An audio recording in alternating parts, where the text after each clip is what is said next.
पूरी तरह नोच लिया है। भ्रष्टाचार से मुक्ति, भ्रष्टाचार के खिलाफ जंग हर इकाई में, हर क्षेत्र में। और मैं देशवासियों, मेरे प्रिय परिवारजनों, ये मोदी के जीवन का कमिटमेंट है। ये मेरे व्यक्तित्व का एक कमिटमेंट है कि मैं भ्रष्टाचार के खिलाफ लड़ाई लड़ता रहूंगा। दूसरा, हमारे देश को नोच लिया है परिवारवाद ने। इस परिवारवाद ने देश को जिस प्रकार से जकड़ के रखा है, उसने देश के लोगों का हक छीना है। और तीसरी बुराई तुष्टीकरण की है। ये तुष्टीकरण में भी देश के मूलभूत चिंतन को, देश के सर्व समावेशक हमारे राष्ट्रीय चरित्र को दाग लगा दिए हैं, तहस नहस कर दिया है इन लोगों ने। और इसलिए मेरे प्यारे देशवासियों, इसलिए मेरे प्यारे परिवारजनों, हमें इन तीन बुराइयों के खिलाफ पूरे सामर्थ्य के साथ लड़ना है। भ्रष्टाचार, परिवारवाद, तुष्टीकरण, ये चुनौतियां हमारे, ये ऐसी चीजें पनपी है जो हमारे देश के लोगों का जो आकांक्षा है उसका दमन करती है। हमारे देश के कुछ लोगों के पास जो छोटा मोटा सामर्थ्य है उसका शोषण करती है। ये ऐसी चीजें हैं जो हमारे लोगों की आशा आकांक्षाओं को सवाल या निशान में गाड़ देती है। हमारे गरीब हो, हमारे दलित हो, हमारे पिछड़े हो, हमारे पसमानदा हो, हमारे आदिवासी भाई बहन हो, हमारी माताएं बहनें हो, हमने सबने उनके हकों के लिए इन तीन बुराइयों से मुक्ति पानी है। हमें भ्रष्टाचार के खिलाफ एक नफरत का माहौल बनाना है। जैसे गंदगी हमें नफरत पैदा करती है ना मन में, गंदगी पसंद नहीं है, ये सार्वजनिक जीवन की इससे बड़ी कोई गंदगी नहीं हो सकती। और इसलिए हमारे स्वच्छता अभियान को एक नया मोड़ ये भी देना है कि हमें भ्रष्टाचार से मुक्ति पानी है। सरकार टेक्नोलॉजी से भ्रष्टाचार की मुक्ति के लिए बहुत प्रयास कर रही है। आपको जानकर के हैरानी होगी, इस देश में पिछले 9 साल में एक काम मैंने ऐसे किया, आंकड़ा सुनोगे तो लोगों का मोदी ऐसा करता है जैसे 10 करोड़ लोग करीब करीब जो गलत फायदा उठाते थे वो मैंने रोक दिया। तो आप में से कोई कहेगा आपने लोगों से अन्याय कर दिया। जी नहीं, ये 10 करोड़ कौन लोग थे? ये 10 करोड़ वो लोग थे जिनका जन्म ही नहीं हुआ था और उनके नाम पर उनके विडो हो जाते थे, वो वृद्ध हो जाते थे, वो दिव्यांग हो जाते थे, फायदे लिए जाते थे। 10 करोड़ ऐसे बेनामी जो चीजें चलती थी उसको रोकने का पवित्र काम, भ्रष्टाचारियों की संपत्ति जो हमने जब्त की है ना, वो पहले की तुलना में 20 गुना ज्यादा की है। मेरे प्यारे परिवारजनों, ये आपकी कमाई का पैसा लोग लेकर के भागे थे, 20 गुना ज्यादा संपत्ति को जब्त करने का। और इसलिए लोगों की मेरे प्रति नाराजगी होना बहुत स्वाभाविक है, लेकिन मुझे भ्रष्टाचार के खिलाफ की लड़ाई को आगे बढ़ाना है। हमारे सरकारी व्यवस्था ने पहले कैमरा के सामने तो कुछ हो जाता था, लेकिन बाद में चीजें अटक जाती थी। हमने पहले की तुलना में कई गुना ज्यादा अदालत में चार्जशीट की है और अब जमानतें भी नहीं मिलती हैं। वैसी पक्की व्यवस्था को लेकर के हम आगे बढ़ रहे हैं, क्योंकि हम ईमानदारी से भ्रष्टाचार के खिलाफ लड़ रहे हैं। आज परिवारवाद और तुष्टीकरण, इसने देश का बहुत बड़ा दुर्भाग्य किया है। अब लोकतंत्र में ये कैसे हो सकता है कि पॉलिटिकल पार्टी, और मैं विशेष बल दे रहा हूं पॉलिटिकल पार्टी, आज मेरे देश के लोकतंत्र में एक ऐसी विकृति आई है जो कभी भारत के लोकतंत्र को मजबूती नहीं दे सकती। और वो क्या है बीमारी? परिवारवादी पार्टियां। और उनका तो मंत्र क्या है? Party of the family, by the family and for the family.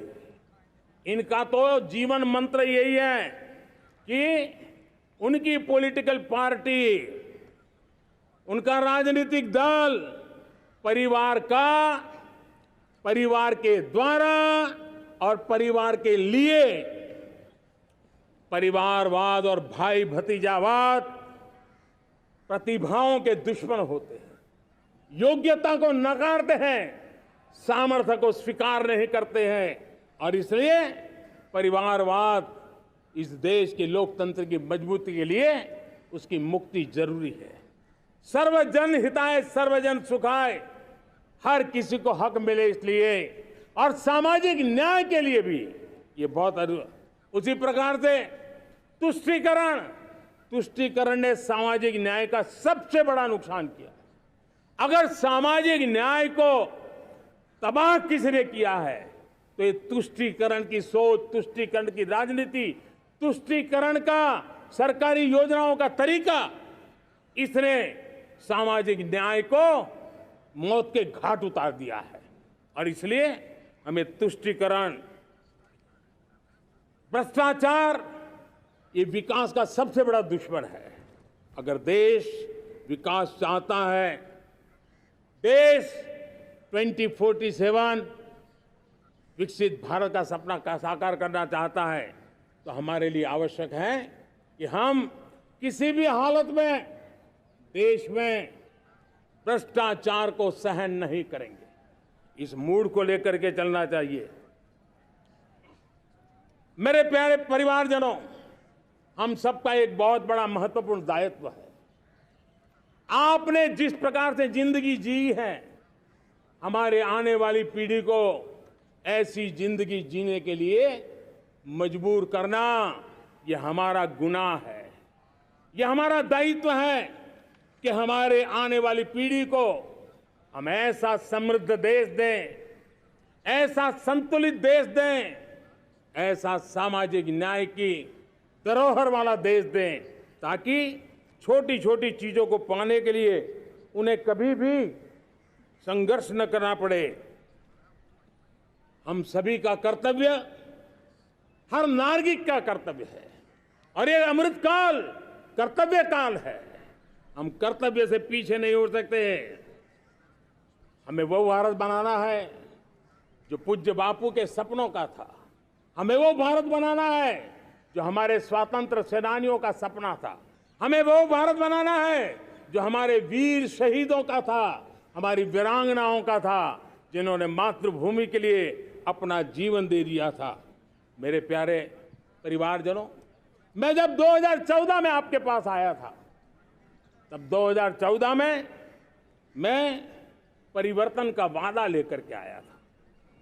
2014 में मैंने आपको वादा किया था मैं परिवर्तन लाऊंगा, और 140 करोड़ मेरे परिवारजन, आपने मुझ पे भरोसा किया और मैंने विश्वास पूरा करने की कोशिश की। रिफॉर्म, परफॉर्म, ट्रांसफॉर्म, वो 5 साल जो वादा था वो विश्वास में बदल गया, क्योंकि मैंने परिवर्तन का वादा किया था। रिफॉर्म, परफॉर्म, ट्रांसफॉर्म के द्वारा मैंने इस वादे को विश्वास में बदल दिया। कठोर परिश्रम किया है, देश के लिए किया है, शान से किया है, सिर्फ और सिर्फ नेशन फर्स्ट, राष्ट्र सर्वोपरि, इस भाव से किया है। 2019 में परफॉर्मेंस के आधार पर आप सबने मुझे फिर से आशीर्वाद दिया। परिवर्तन का वादा मुझे यहां ले आया, परफॉर्मेंस मुझे दोबारा ले आया, और आने वाले 5 साल अभूतपूर्व विकास के हैं। 2047 के सपने को साकार करने का सबसे बड़ा स्वर्णिम पल आने वाले 5 साल है। और अगली बार 15 अगस्त को इसी लाल किले से मैं आपको देश की उपलब्धियां, आपके सामर्थ्य, आपके संकल्प, उसमें हुई प्रगति, उसकी जो सफलता है, उसके गौरवगान, उससे भी अधिक आत्मविश्वास के सामने आपके सामने मैं प्रस्तुत करूंगा। मेरे प्यारे प्रियजनों, मेरे परिवारजनों, मैं आप में से आता हूं, मैं आपके बीच से निकला हूं, मैं आपके लिए जीता हूं। अगर मुझे सपना भी आता है तो आपके लिए आता है। अगर मैं पसीना भी बहाता हूं तो आपके लिए बहाता हूं। क्योंकि इसलिए नहीं कि आपने मुझे दायित्व दिया है, मैं इसलिए कर रहा हूं कि आप मेरे परिवारजन हैं और आपके परिवार के सदस्य के नाते मैं आपके किसी दुख को देख नहीं सकता हूं, मैं आपके सपनों को चूर चूर होते नहीं देख सकता हूं, मैं आपके संकल्प को सिद्धि तक ले जाने के लिए आपका एक साथी बन करके, आपका एक सेवक बन करके, आपके साथ जुड़े रहने का, आपके साथ जीने का, आपके लिए जूझने का मैं संकल्प लेकर के चला हुआ इंसान हूं। और मुझे विश्वास है हमारे पूर्वजों ने आजादी के लिए जो जंग लड़ा था, जो सपने देखे थे, वो सपने हमारे साथ है। आजादी के जंग में जिन्होंने बलिदान दिया था, उनके आशीर्वाद हमारे साथ है। और 140 करोड़ देशवासियों को एक ऐसा अवसर आया है, ये अवसर हमारे लिए एक बहुत बड़ा संबल लेकर के आया है। और इसलिए मेरे प्यारे प्रियजनों, आज जब मैं अमृतकाल में आपके साथ बात कर रहा हूं, ये अमृतकाल का पहला वर्ष है। ये अमृतकाल के पहले वर्ष पर जब मैं आपसे बात कर रहा हूं, तो मैं आपको पूरे विश्वास से कहना चाहता हूं, चलता चलाता काल चक्र, चलता चलाता काल चक्र, अमृत काल का भाल चक्र, चलता चलाता काल चक्र, अमृत काल का भाल चक्र, सबके सपने, सबके सपने, अपने सपने, सबके सपने, अपने सपने, पनपे सपने सारे, सबके सपने, अपने सपने, पनपे सपने सारे। धीर चले, वीर चले, धीर चले, वीर चले, चले युवा हमारे। धीर चले, वीर चले, चले युवा हमारे। नीति सही, नीति सही, रीति नहीं, नीति सही, रीति नहीं, गति सही, गति सही, राह नहीं, गति सही, राह नहीं। चुनो, चुनो चुनौती, चुनो